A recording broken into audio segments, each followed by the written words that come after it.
देखो, हमने हुकूमत तो बना ली है, लेकिन इस महंगाई का क्या करना है। अगर इसी तरह ही रहा तो लोग आइंदा हमें फिर वोट नहीं देंगे। इसी वजह से आज मैंने ये इजलास बुलाया है और इस इजलास का मकसद ये है कि आप मुझे बताएं कि इस महंगाई को किस तरह कंट्रोल किया जाए और इस पर किस तरह काबू पाया जा सके, जिससे लोगों को थोड़ी रिलीफ मिले और वो हमें आइंदा के लिए वोट डालें। तुम्हारा इस बारे में क्या ख्याल है? सर, महंगाई को कंट्रोल करने का एक तरीका ये भी है कि जनरल इलेक्शन अनाउंस कर दिए जाएं।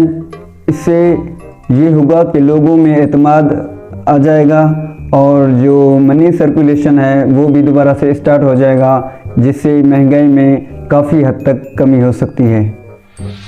अबे, इस हालत में जनरल इलेक्शन नहीं कराए जा सकते। खान साहब, ये इलेक्शन अभी से ही जीत जाएंगे और ये गारंटी के साथ है। ऐसे मशवरे ना दो जिन पर अमल करना नामुमकिन हो मेरे लिए। चलो तुम बताओ भाई। सर, मैं तो कहता हूँ कि सोशल मीडिया पर पाबंदी लगा लेते हैं। इससे होगा ये कि लोगों तक महंगाई की खबर भी नहीं पहुँचेगी। वैसे भी जो आम मीडिया है 95% तो वो हमारा पूरा का पूरा गुलाम है। जिस तरह हम कहेंगे वही इसी तरह ही करेंगे और वो महंगाई के बारे में बात भी नहीं करते। जो ये सोशल मीडिया है जो कि आज़ाद है, इस पर कंट्रोल अगर हमारा हो जाए, अगर इसको कंट्रोल कर लें तो महंगाई इस तरह समझो कि खुद ब खुद कंट्रोल हो जाएगी। वाह, क्या बात है। ये होता है आइडिया। सीखो सीखो कुछ इससे। चलो, इस तरह समझो कि इस पर अमल अभी से शुरू हो जाएगा। और क्या तरीका है तुम्हारे पास? सर, एक तरीका ये भी है कि जो आपकी हुकूमत की काबीना है वो तारीख की सबसे बड़ी काबीना है। तकरीबन 70 से भी ऊपर लोग इसमें शामिल हैं। काबीना को आधी कर देते हैं और इससे जो काबीना के पैसे बचेंगे, जो उनके अखराजात हैं या उनको जो मराद मिली हुई हैं, इससे जो पैसे बचेंगे वो हम लोगों को सब्सिडाइज करेंगे। इससे जो पैसे बचेंगे इससे हम लोगों को सब्सिडाइज करेंगे और उनको सब्सिडी देंगे पेट्रोल में, डीजल में और खाने पीने की मुख्तलिफ अशिया में। इससे भी महंगाई कंट्रोल हो सकती है। यार, ये तुम किस तरह के मशवरे दे रहे हो? तुम्हें पहले भी कहा है कि ऐसी बातें, ऐसे मशवरे ना बताया करो जिन पर अमल करना मेरे लिए नामुमकिन हो। अगर मैंने एक भी बंदा कम कर दिया काबीना में से तो इत्तेहादी मुझे छोड़ जाएंगे और मेरी हुकूमत अभी से ही गिर जाएगी। सर, खान साहब के पास जो सिक्योरिटी दी हुई है हमने वो वापस बुला लेते हैं। इससे जो रकम बचेगी वो लोगों को सब्सिडाइज करेंगे उससे।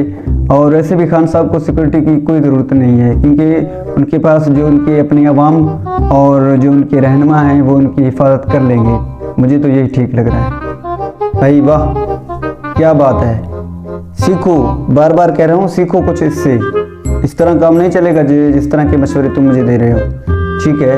और सर, हमें बिजली के लिए और जो बड़ी बड़ी कंपनियां हैं, इंडस्ट्रीज़ हैं, उनको हमें सब्सिडी देना होगा, क्योंकि वहाँ जो चीज़ें बनती हैं वो बिजली महंगी होने की वजह से बाद में महंगी बेची जाती हैं। अगर हम उनको सब्सिडी दे दें तो हो सकता है कि इससे काफ़ी हद तक महंगाई को कंट्रोल किया जा सके। Absolutely not. सर, हमें पीटीआई के कुछ रहनुमाओं को गिरफ्तार कराना होगा। इससे ये होगा कि लोगों का जहन कुछ दिनों के लिए बढ़ जाएगा और वो कुछ दिनों के लिए महंगाई पर बात भी नहीं करेंगे। इससे हमें भी कुछ और वक्त मिल जाएगा जिससे हम और तैयारी कुछ कर सकें।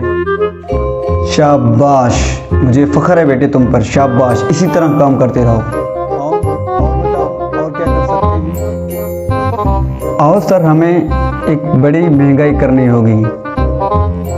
जब हम छोटी छोटी महंगाई करते हैं और वो डेली बेसिस पे करते हैं तो लोगों को ये महसूस होता है कि रोज़ाना महंगाई बढ़ रही है। अगर इसी तरह ही होता रहा तो लोग सड़कों पर निकल आएंगे।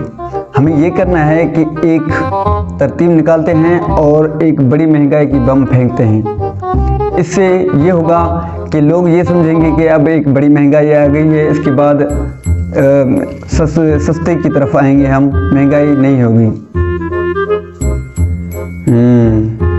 और तुम क्या कहते हो?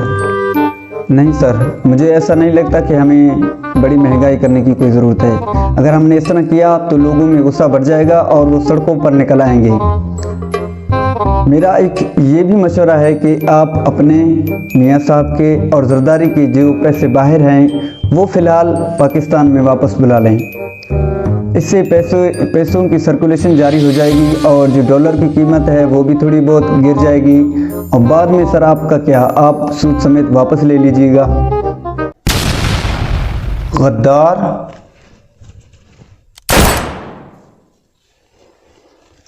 बड़ा आया मुझको मशवरा देने वाला, और तुम्हारे सारे मशवरों पर अमल होगा। चलो।